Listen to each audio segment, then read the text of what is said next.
morning, good afternoon, good evening, no Mhm. matter where you are in the world. Welcome to Elevative Shots. This is a very special episode, and I think I say that for every episode because they're all really, really special for me. Today, we have our guest joining from Canada, so I think it's good evening for her. Hello, Kata, how are you doing? Hi, I'm fine, thank you. And you?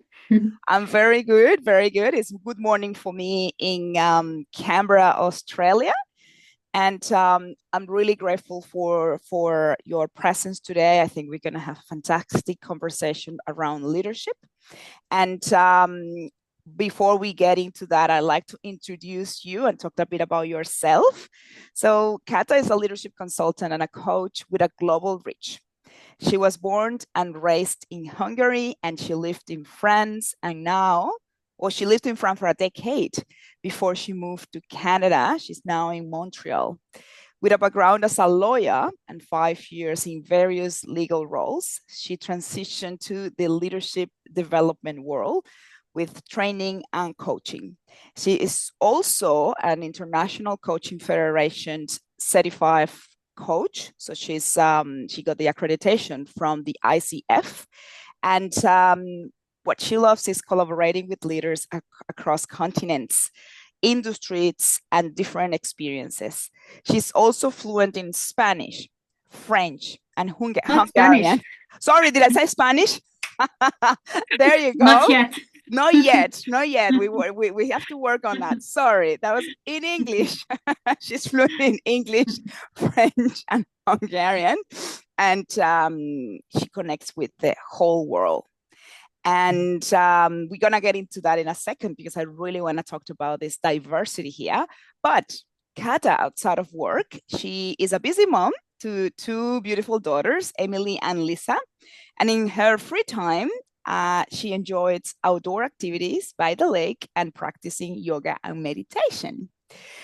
I'm fascinated by your experience, Kata.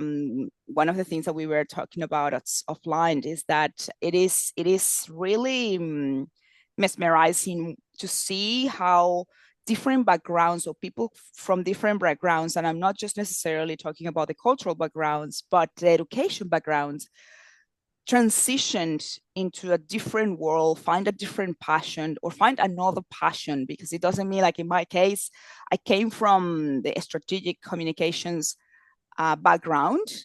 That was pretty much my bachelor. And I found a different passion or another passion that I came to understand that was a complement of my corporate Mm. communications preparation, which is this leadership development.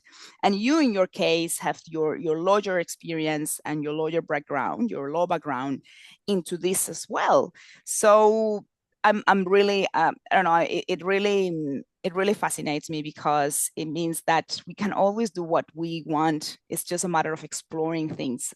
Well, welcome, and I want to welcome officially. And yeah, what are your thoughts? Thank you. Yeah, I think it's important to be brave enough to experiment with new things. So, and also to follow your heart. For me, the transition was very organic.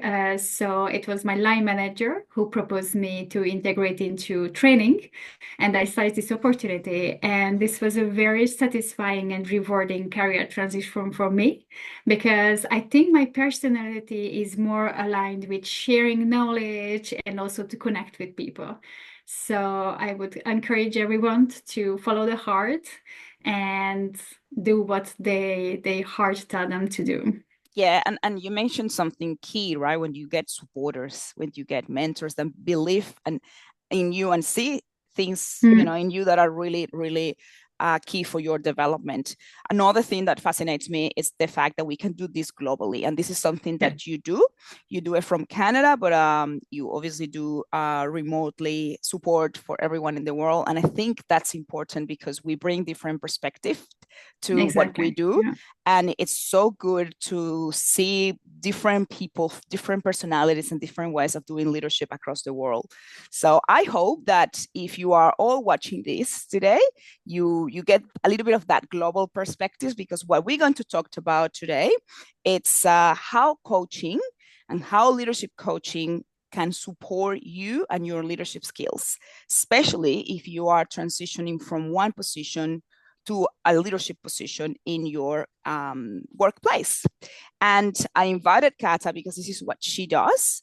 And I don't think there's a better person to talk about it about this than her.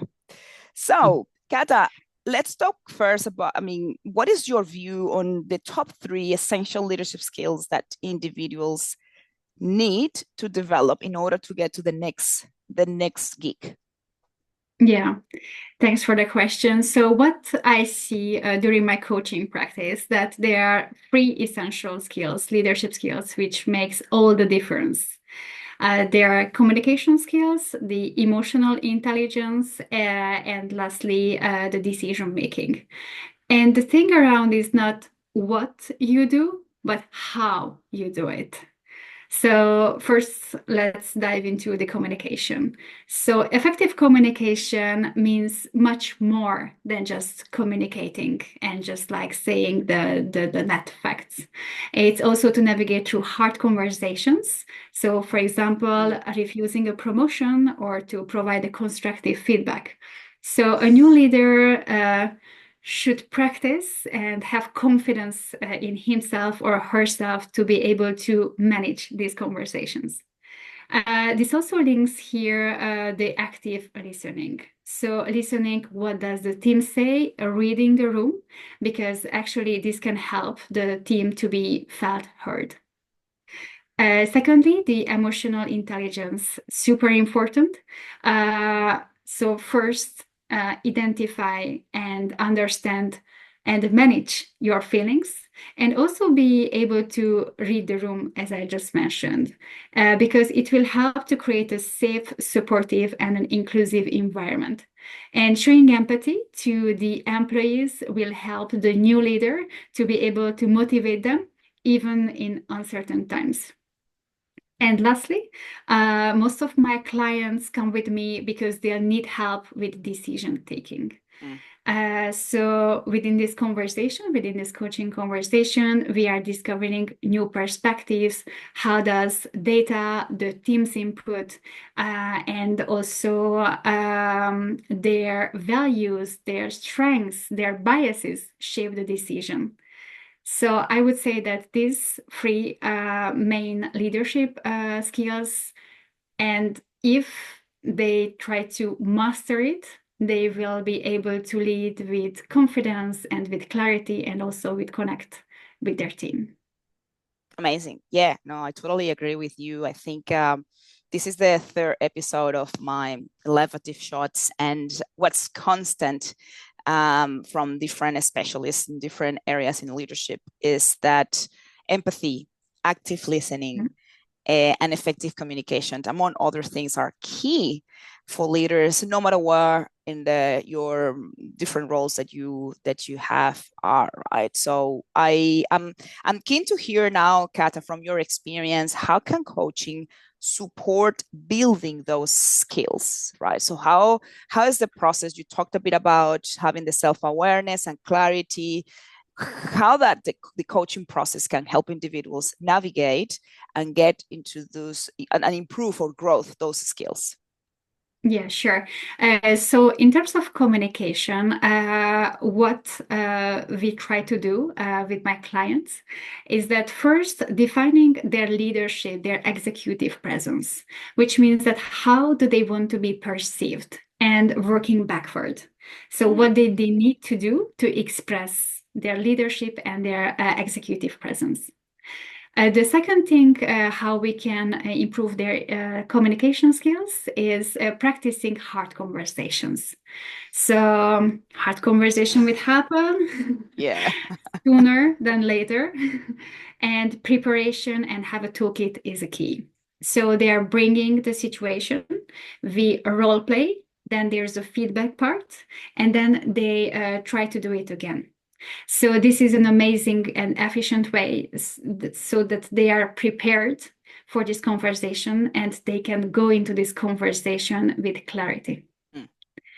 The second thing, how do we tackle down emotional intelligence? So emotional intelligence is understanding and managing your emotions. I like to use with my clients the feelings chart. So Mm-hmm. the feelings chart includes different kind of emotions. This helps the leaders to nuance and to identify their feelings, which help them understanding their reaction. Mm. So this also can help them. So why do they behaved, reacted in a certain way? And also help them that what are the next steps that they can take. And the third one is the decision making. Coaching can help with methods and tools, and also to reflect and also to analyze different perspectives and different angles of the decision.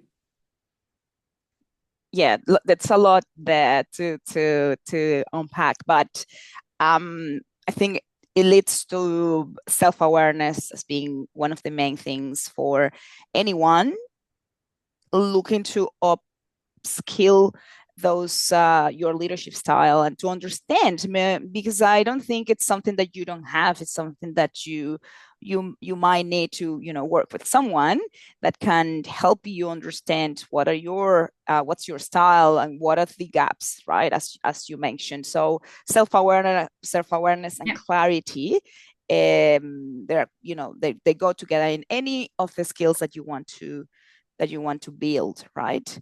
Yeah, it's always the zero step. And once you have self-awareness, you understand yourself, your values, your strengths, your weaknesses, your blind spots, then you will be able to act. For example, create a new habit or do your action plan or respond calmly in a situation. So it all starts with self-awareness. And coaching is a wonderful place to explore this because it's a safe space and judgment-free. Mm-hmm. So with all the clients, it's of course 100% confidential what we are speaking, Yep. and what they mentioned that they can be vulnerable because nowadays we see that we are all humans, including leaders. However, they cannot be vulnerable in the workplace, and coaching can provide this space for them. Yeah, yeah, no, 100%. And I think it's this place of vulnerability is something that it needs to also be addressed, because there's such a being vulnerable as leader is the role model you want to be Mhm. for your team members, right?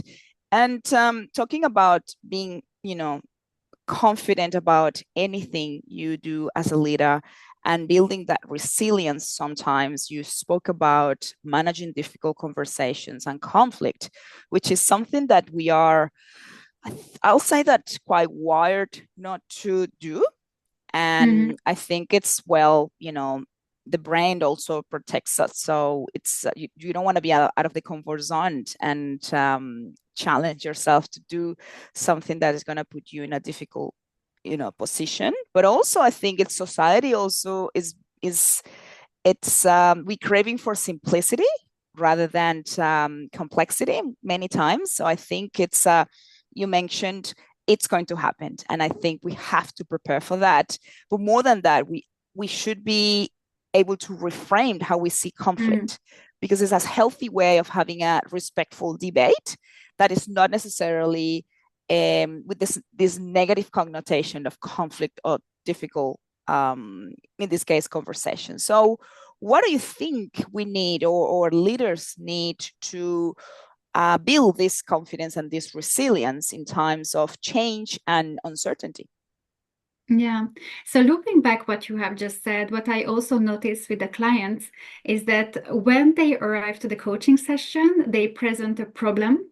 Mm-hmm. And at the end of the coaching session, they more see it as a learning opportunity. And this Mm. also comes to uncertainty. So I think that uncertainty now is the baseline. Coming back to the office, layoff, reorganization, new technology implementation, change management, and they are Yeah. stressful.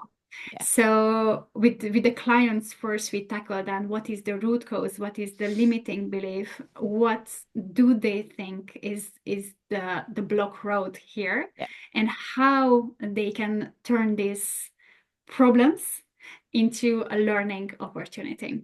And speaking about it, exploring different perspectives and different angles can help them to have more clarity to make a data-driven decision. Mm, yes, I think it's you also mentioned the preparation, role playing, getting into it. Like it doesn't happen overnight, as any other No. skill, right? Like if we talk about technical skills, it took time, and it takes time every day to get better. Especially with what you mentioned in the change of digital transformation across the world, we have to keep learning, and that's a fantastic journey, right? It's something that technical skills, leadership skills, we all should be working on those, from my point of view, mainly because I really believe that if you spend so much time at work, you should enjoy, right? Yeah, It's yeah, we it's are all agreeing. yeah, I mean, yeah, that's part of the the mantra. I mean, at least mine, if it's like 40 hours a week every week, imagine, right? It's a big part of your life. So yeah. Well, Kata, I have enjoyed this. I know that we can talk forever about this and dive into many, many more skills and techniques and things that can support anyone into their leadership journey. You want to add anything else where people can find you if they're watching this? I enjoyed the conversation with my lovely shot today as part of the Elevative Shot. Very good. Kata, the room is yours to say goodbye, tell us where to find you, and any final thoughts. Yeah, so many thanks for your invitation. You know that I appreciate our friendship so much. Thank you, Same, Maria. same. So where do people can find me on LinkedIn? So my name is Kata, and I think that you are going to maybe post my name, so they will be Yes. able to find the link. I am very responsive, and I respond to all the messages. So my main social media platform is LinkedIn. Amazing. Yes, I will be. So this goes to our channel, Elevative Shots on YouTube, and then I will be posting this on LinkedIn as well. So as always, if you like to, add suggestions, comments, thoughts, let's keep the conversation, let's keep the momentum. And if you want to have a conversation with us, reach out. We are very approachable, and you get the whole spectrum. You have the English, the Spanish, the French, the Hungarian. So there's everything In for any language. everyone in any language with many Yeah. different skills. You have us. So yes, please join us in the conversation. I really thank you, Kata, for your time. I know it's evening for you, so I want to let you go to enjoy the rest of the day with your family. Thank you again, and thank you everyone for joining our Elevative Shot today, the leadership video series especially designed for leaders and for emerging leaders as well. Thank you, Kata, and Thank thank you you, very everyone. much. I'll see you in the next edition. Bye-bye. Bye.